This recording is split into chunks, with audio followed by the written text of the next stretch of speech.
Hello, this is Kirsteen's Aesthetic Art and Travel, and I'm going to do a video on stylized watercolour flowers. So not very realistic ones, more like patterned ones. Ones like you see here that you might use on a greetings card or to decorate something like the side of a little boat or a little vase or a jug or something. And they're decorative. They don't look like real flowers particularly, but maybe a little bit. And also something that I developed very much when I was face painting. It's absolutely great for face painting kids. Put little sprigs of flowers on the cheeks of the kids and they love it. I have Winsor & Newton watercolours. These are Winsor & Newton's professional watercolours, not the student colour. I know I had the student colour in videos before and I think they're very good, and I don't ever believe that someone should not do art because they don't think they can afford expensive materials. Try and stay away from the ones in the £1, $1 shop, but you don't actually have to have professional watercolour to do really decent flowers. I find the difference is that the colour spreads a little further. So for example with the student ones, if I put this blob of this much colour on, it might sort of run out and start to turn his paper here, and with the professional it just spreads that bit further. It's a bit more like working with inks, although it doesn't spread as far as inks. And that's especially the case with the strong blues and the very ultramarine kind of greens and the strong pinks. That happens less with browns and things. There's probably a reason for that to do with what pigments it's made out of and where they dug it up in the world, in the ground, and what they dug it up from. But as it makes no difference whatsoever to using them, I've never bothered to find out. If you're interested in what paint gets made of, be my guest to go and find out. But just for the purposes of using them, know that the strong blues probably travel the best if you're trying to make them spread. Good, so I've dabbed a little bit of each of these colours and spread them out so that I know what sort of thing I'm looking for. And the other thing I wanted to do was just to show this from the last video, from last week's video, because this had to dry before I put the white on. And I made this wave out of Inktense pencils and Inktense pastels, both from Derwent.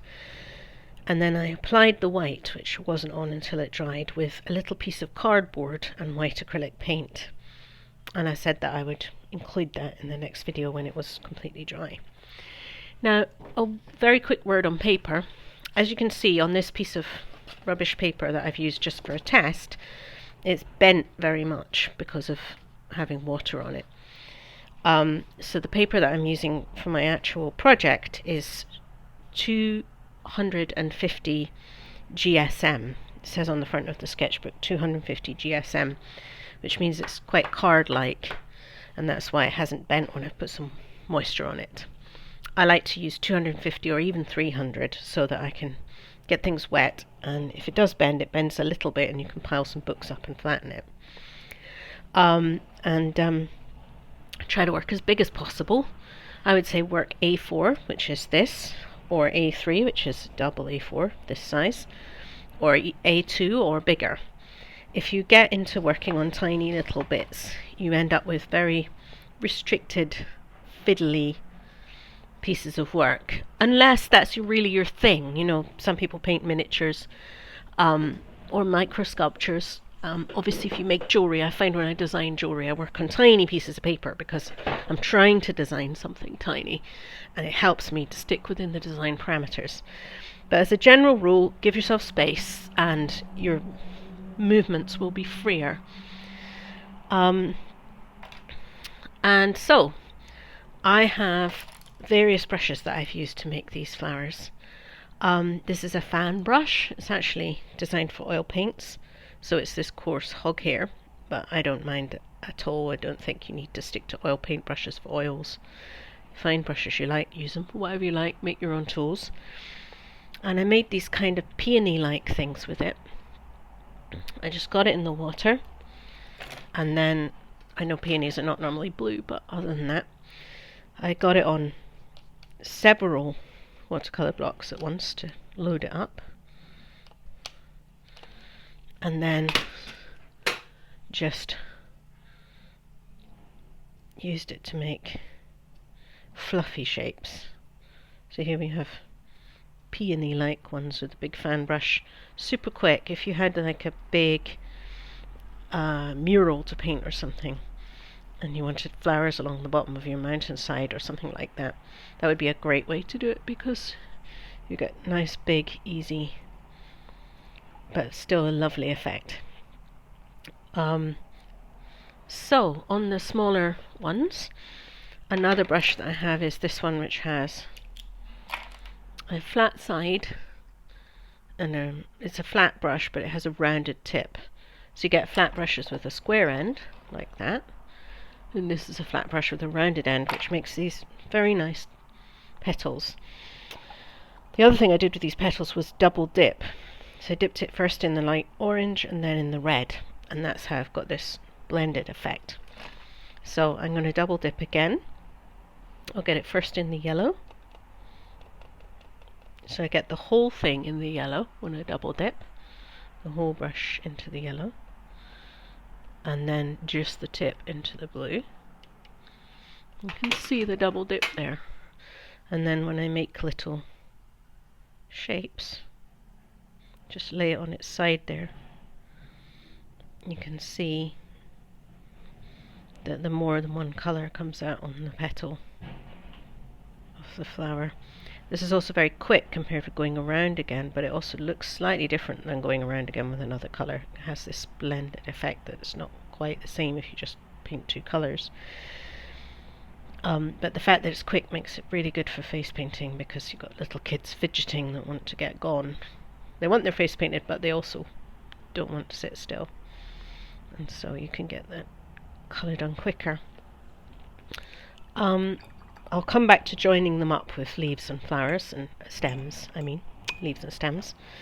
Another wonderful brush I've got from Derwent, which I adore, is this one with chopped bits in it, chopped out. You could make your own with a craft knife, but I bought this one, and that's how I've done these lovely fluffy ones here. Just taken the brush and gone out from the center, leaving a tiny bit to make it white in the middle, and then gone around again. Get it a bit wetter here.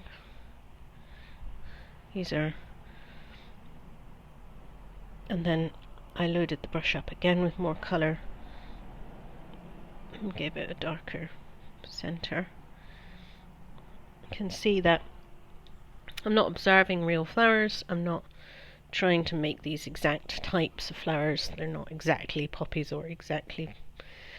They're just decorative little designs. They'd also make maybe quite good fabric designs, or even aesthetic tattoos. I know there's a big trend in aesthetic tattoos.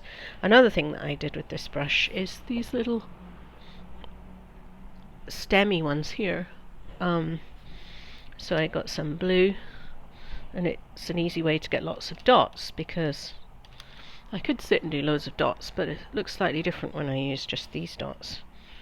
I started at the top and got more frequent as I went down, made this kind of pointy tower shape that certain flowers have.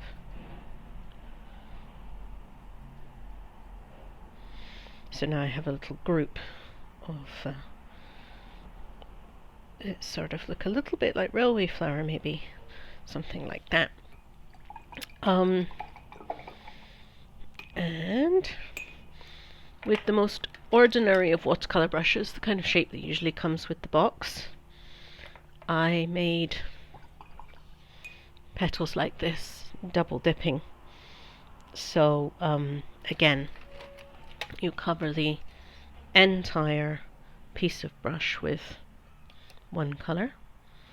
Get it right up to the bit where it joins the metal, the base of the brush area.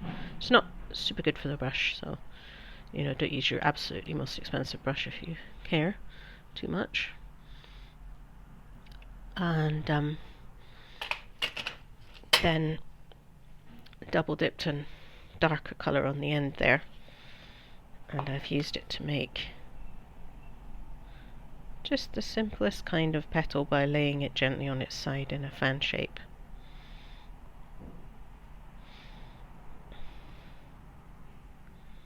Get a bit more water here, it's drying out.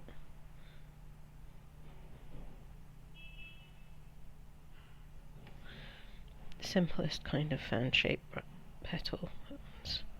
You can make fainter ones and darker ones, or you can load up your brush again and again and make them all very intense. Absolutely up to you, whatever your aesthetic is. Tiny little point on palettes like this, they always have this helpful space to keep your brushes in. I say don't, because these remain tacky and the brushes always bounce around and end up in the paint, and it annoys me when it's all over the handle, not to mention being a waste of paint, so I keep them separately. So now the final bit is all the joining up here. As you can see, I've drawn all these long twirly lines. This is a rigging brush. It means a brush which is ideal for rigging. You get longer ones than this as well. You can see it's longer. It's a thin brush, but it's longer than a normal thin brush. Normally you get a little tiny brush, it would only be about that long. This one's very long. That way it holds a lot more paint, so you can keep trailing around for longer than you could. So it holds a lot more paint than a short one would without being thicker. And again, ideal for face painting and decorative things. So I've used this rigging brush to be able to draw these long lines that I've linked things up with. So here we go, these ones are going to get linked, and I can just keep on going with it. It twirls and twirls and twirls and doesn't run out of paint, you see. And you can put it on its side to give you nice long decorative leaves. And if I'm giving these some leaves, there we go. Was that off the edge of the page that I just did that? Sorry. So, giving these some leaves. You can see that it just keeps going and going and going before you have to load it up with more paint, which means you don't have to sort of stop mid-twirl and spoil the look of your flowing decorative flowers. So I'll link these up as well. Here they have stems. They can have curls. They can have leaves by laying it on the side. Really, you can work out where you want these to go on anything that you're decorating, and go ahead and have fun and experiment. Another thing that the rigging brush is great for, as you can see here, I've got these little stamen things coming out of some of my flowers. So if you'd like some of them, you know, choose a colour. You want them to be probably a darker colour than the main flower, and then go ahead and give them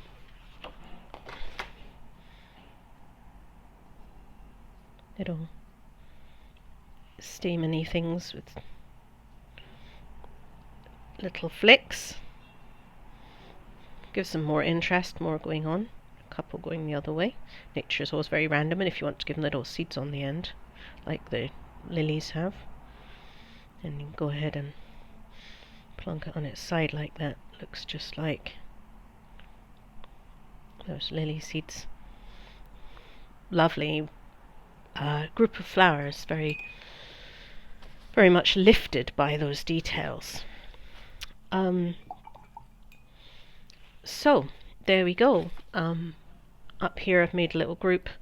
That's the only one I haven't really explained yet. Again, it's just the very ordinary short pointed brush, and I've loaded it with some colour and just tipped it on its side, but this time instead of going all the way around, I made little groups of 2 and 3 like that, and then join them up with the rigging brush and some green. The I'm loading the rigging brush right to the back as well.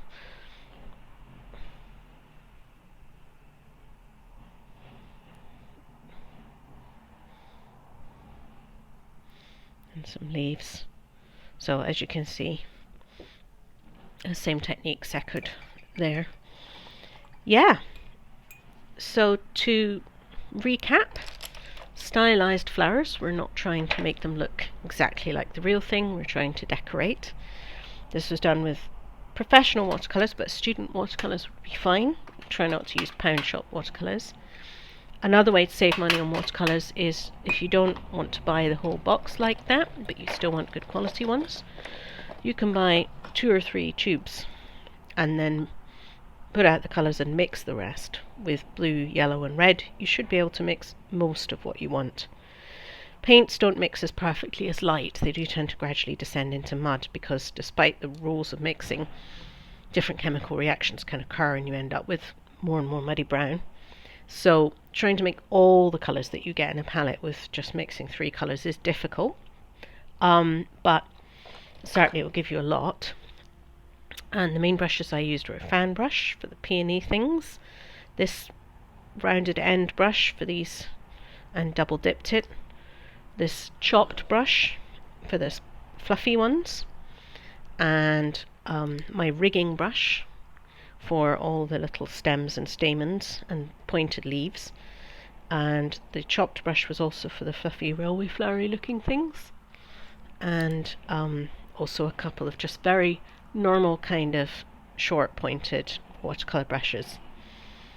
Again, with brushes, you know, get the best ones you can easily afford, but don't let yourself stop doing art because you can't afford vastly expensive brushes. Alright, if you like the channel, please do like and subscribe and hit the bell, and feel free to comment. You can also request things. People requested more watercolour flowers, so that is something that I will try and respond to. Thank you very much. Bye bye.